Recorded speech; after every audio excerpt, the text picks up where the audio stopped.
Class 8, we have gone through some experiment based on metals and non-metals. So let's start some, and also we have studied some of the displacement reactions. कि displacement reactions क्या होती हैं, किस तरह से वो काम करती हैं. फिर हम लोगों ने ये भी देखा, कुछ एग्जांपल्स भी देखे.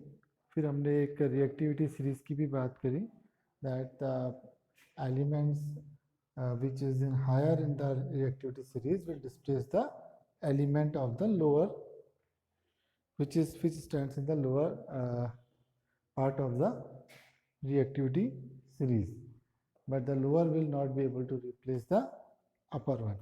तो नीचे वाले जो हैं मेटल्स वो ऊपर वाले को रिप्लेस नहीं करते हैं. इसका मतलब हो गया कि less reactive metals more reactive metals को डिस्प्लेस नहीं करेंगे, जबकि ज़्यादा रिएक्टिव मेटल्स नीचे के लोअर रिएक्टिव मेटल्स को डिस्प्लेस कर देंगे.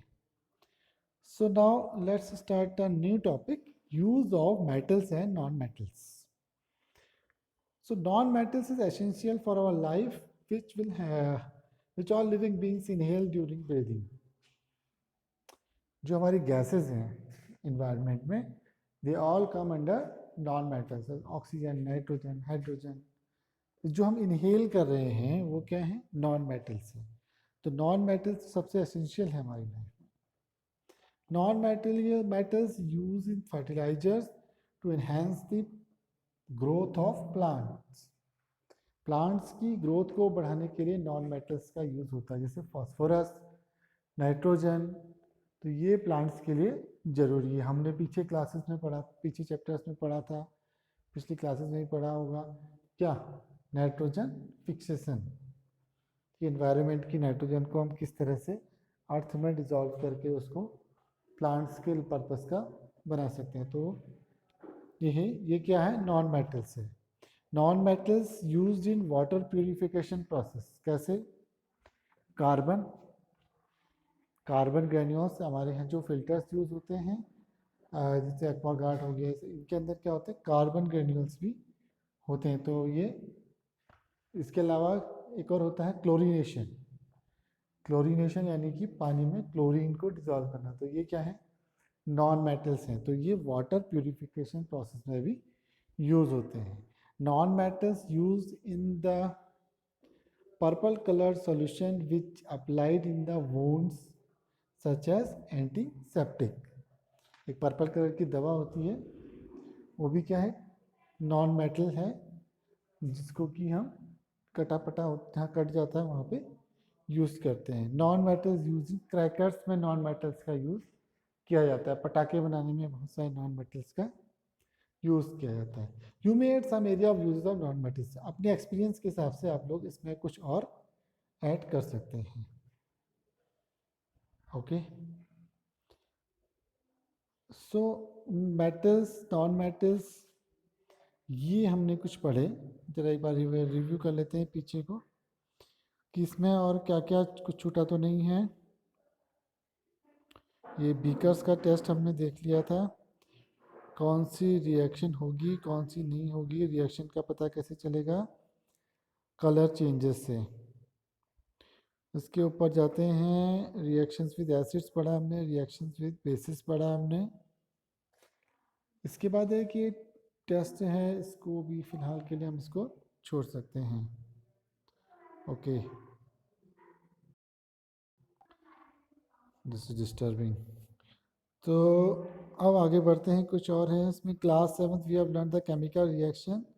New substances are form. These substances are different from those which underwent the reactions. Now, if the substance cannot be broken down into further chemical reaction by cooling, heating, or by electrolysis, it is called element. Sulfur is an element, carbon is an element too. The smallest unit of element is atom. A sample of the element contains only one kind of atom. The atom of the element remains unaffected by the physical changes of the element. For example, the element of the sulfur would exactly the same as an atom of the solid vapor sulfur. Although we have infinite variation of substances in the universe, the number of elements forming these substances are limited. There is no more than 94 naturally occurring elements.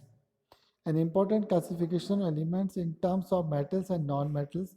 Most of the elements are metal and remaining are either non-metals or metalloids. Metalloids possesses character of both metals and non-metals. So what is it saying कि हम लोग जो भी reactions करते हैं उसमें सबसे जो पार्ट्स लेते हैं वो क्या है, एलिमेंट्स हैं. तो एलिमेंट्स क्या हैं, एलिमेंट्स फिक्स्ड है. एलिमेंट्स क्या है, अगर हम किसी को ब्रेक करते हैं, चाहे इलेक्ट्रोलिसिस से करें चाहे किसी भी प्रोसेस से ब्रेक करते हैं किसी सब्सटेंस को, तो लास्ट में जो अनब्रेकेबल पार्ट रह जाता है जिसको हम किसी भी प्रोसेस से ब्रेक नहीं कर पाते हैं, वो होता है एलिमेंट्स. फॉर एग्जाम्पल मान लो हमारे पास एक पानी है, वाटर है. वाटर होता है H2O. तो वाटर को जब हम इलेक्ट्रोलिसिस करते हैं, इलेक्ट्रोलिसिस क्या होती है, पासिंग इलेक्ट्रिसिटी इन H2O. तो ये H2O ब्रेक होता है. अब ब्रेक होकर के हाइड्रोजन देता है ना ऑक्सीजन देता है. ये हाइड्रोजन ऑक्सीजन को अब हम फर्दर ब्रेक नहीं कर सकते हैं. इसको हम क्या कहते हैं, एलिमेंट्स. हमारे अभी तक यूनिवर्स में जो हम जितने भी हमने एलिमेंट्स स्टडी करे हैं उसमें 94 के आसपास एलिमेंट्स हमारे पास अवेलेबल हैं. So not more than 94 elements. तो एलिमेंट्स क्या होता है, ये these are unaffected by physical changes of, इसमें फिजिकल चेंज का भी कोई फर्क नहीं होता है और इसमें रिएक्शंस का भी कोई फर्क नहीं होता. ये एक एलिमेंट से हम कई सारे एलिमेंट्स बना सकते हैं. फॉर एग्जांपल देखते हैं, ऑक्सीजन है हमारे पास. ऑक्सीजन के दो एलिमेंट करके ये एलिमेंट नहीं है, ये अब मॉलिक्यूल बन गया. ये मॉलिक्यूल बन गया. अगर सिंगल होगा तो ये कहलाएगा एटम. एटम को फर्दर डिवाइड नहीं किया जा सकता है. तो ये एलिमेंट किसका एलिमेंट है, O is element of oxygen. इसी तरह से कार्बन का एलिमेंट है C. अब ये ऑक्सीजन है, ये ऑक्सीजन कार्बन के साथ मिलकर के CO2 बना देता है, ठीक. और यही एलिमेंट हाइड्रोजन के साथ मिलकर के वाटर बना देता है. कार्बन के साथ मिलकर के कार्बन मोनोऑक्साइड भी बना देता है. तो यही ऑक्सीजन जब सल्फर के साथ रिएक्शन करता है तो SO2 बना देता है. मैग्नीशियम के साथ रिएक्शन करता है तो MgO बना देता है. यहाँ पर Mg भी क्या है, एलिमेंट है. ऑक्सीजन भी एलिमेंट है. लेकिन जब ये अपने नेसेंट स्टेट में रहते हैं, यानी कि अपने आप में रहते हैं, उस समय इनकी प्रॉपर्टी अलग होती है. उस समय ऑक्सीजन का काम क्या होता है, अगर ऑक्सीजन प्योर है तो ऑक्सीजन का काम क्या होता है, जलने में सहायता करना, ये कह सकते हैं. या हमारे लिए हम जब इनहेल करते हैं ऑक्सीजन, तो वो ऑक्सीजन हमारी लाइफ के लिए क्या होती है कि इम्पॉर्टेंट एलिमेंट बन जाता है. लेकिन जैसे ही ये ऑक्सीजन कार्बन के साथ मिलकर के कार्बन मोनोऑक्साइड बनाता है, तो वो क्या बन जाता है, वही ऑक्सीजन कार्बन के साथ मिलकर के हमारे लिए क्या होता है, लाइफ थ्रेटनिंग बन जाता है. ये एक पॉइजनस गैस बना देता है. SO2, CO और ये सब क्या करते हैं, इन्वायरमेंट का प्रदूषण करने शुरू कर देते हैं. CO2, SO2, ठीक है. तो कौन सा एलिमेंट किसके साथ, अगर अकेले में था तो हमारे लिए एक वरदान था, ठीक है. बट ये कुछ एलिमेंट्स के साथ मिलकर के हमारे लिए क्या करता है, नुकसानदेह चीज़ें बना देता है. उसी तरह से यही ऑक्सीजन जब हाइड्रोजन के साथ मिलता है तो H2O बना देता है, पानी बना देता है.